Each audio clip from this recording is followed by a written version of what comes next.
Developing now, the Justice Department released over 3 million pages of files today related to the investigation into convicted sex offender Jeffrey Epstein. Let's get straight over to Jeff Harris at the live desk with all of those details. Now, Taylor, we are still combing through all of these pages. We know over 2,000 videos. Also, over 180,000 images are included in this latest batch, which comes 6 weeks after the deadline mandated in the Epstein Files Transparency Act.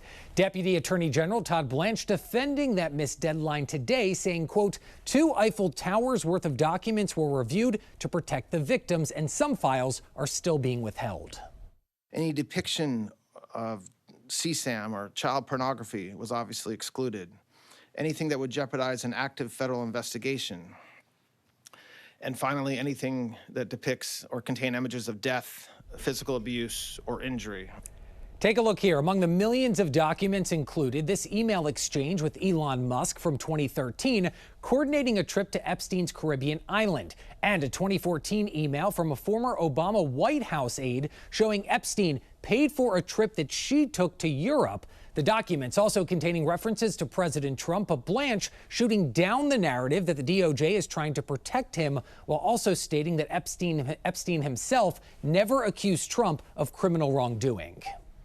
This mantra out there that, the Department of Justice is supposed to protect Donald J. Trump, and that's what we were telling. That's not true. That was never the case. We are always concerned about the victims. Speaking of Epstein survivors also speaking out tonight, some saying they're being gaslighted by the administration, claiming they haven't been prioritized throughout this entire process. The DOJ released documents with their names. Some of them had their phone numbers and addresses attached. And you want to preach about transparency? Perhaps you were being, to me, it's deliberate. Now, based on a preliminary review, there is no suggestion that appearing in these documents implies any wrongdoing or criminal conduct. Blanche adding in that press conference earlier today, members of Congress can access unredacted versions of these files, which many expressed frustration about after prior releases. Joining us now to dive into the legal challenge further is former U.S. Attorney John Fishwick. John, thank you for being here tonight. First of all, what do the ramifications for being held in contempt of Congress actually look like for the Clintons? Is it financial? What could the ramifications be?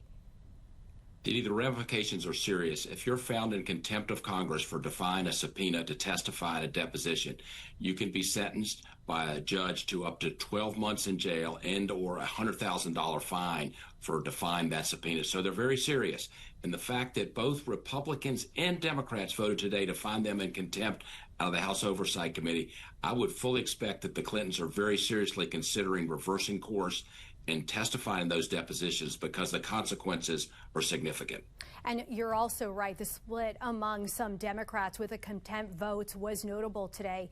The Clintons do claim that the subpoenas are invalid and legally unenforceable. That's what they're saying. But there have also been some legal experts who say they do not have a case. What is the legal standard for depositions and for it to be transcribed, as that came up today as well? Yeah, I think it's going to be hard for the Clintons to negotiate ground rules that give them some sort of favoritism. It's going to need to be transcribed and be under oath. So if they do go to trial, though, these cases are fairly open and shut. Did you receive a subpoena? Did you show up to testify? And if you didn't, that's going to be perceived as contempt. So the other defenses about it being overbroad, et cetera, I don't think they'll fly. These are very much open and shut cases. Did you receive a subpoena and did you show up and testify? Separately, John, several conservative Supreme Court justices now appear skeptical of President Trump's attempt to fire Federal Reserve Governor Lisa Cook. As we listen to the justices' comments today, take a listen to this. Your position that there's no judicial review, no process required, no remedy available, a very low bar for cause that the president alone determines. I mean, that would weaken, if not shatter, the independence of the Federal Reserve that we just discussed. What are some of the implications here? You just heard Justice Kavanaugh's comments. If they do side with her for the extent of presidential power, what does this mean for President Trump?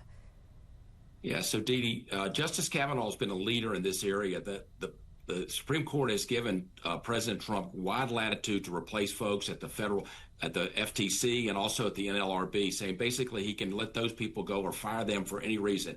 But as relates to the Federal Reserve, Justice Kavanaugh and other conservative justices say that's a little different. That goes back to the original first bank in this country.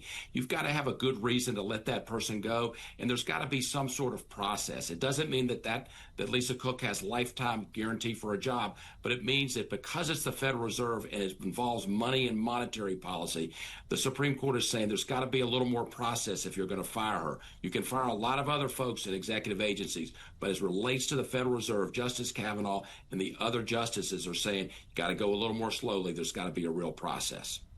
Former U.S. Attorney John Fishwick, 2 cases that we are watching. We will check in with you soon. Thank you. Thank you. Mr. President, are you going to sue Trevor Noah? Last night in a post, you alluded that something could be coming. Yeah, well, he said that I spent time on Jeffrey Epstein's island. I didn't. I mean, he's a lightweight, this guy. He's a terrible, I think he's terrible. I thought he did a terrible job at the Grammys. I thought the whole Grammys was terrible. I watched part of it. It's not watchable. But he was a lousy host. I'd say not as bad as Jimmy Kimmel, but pretty close.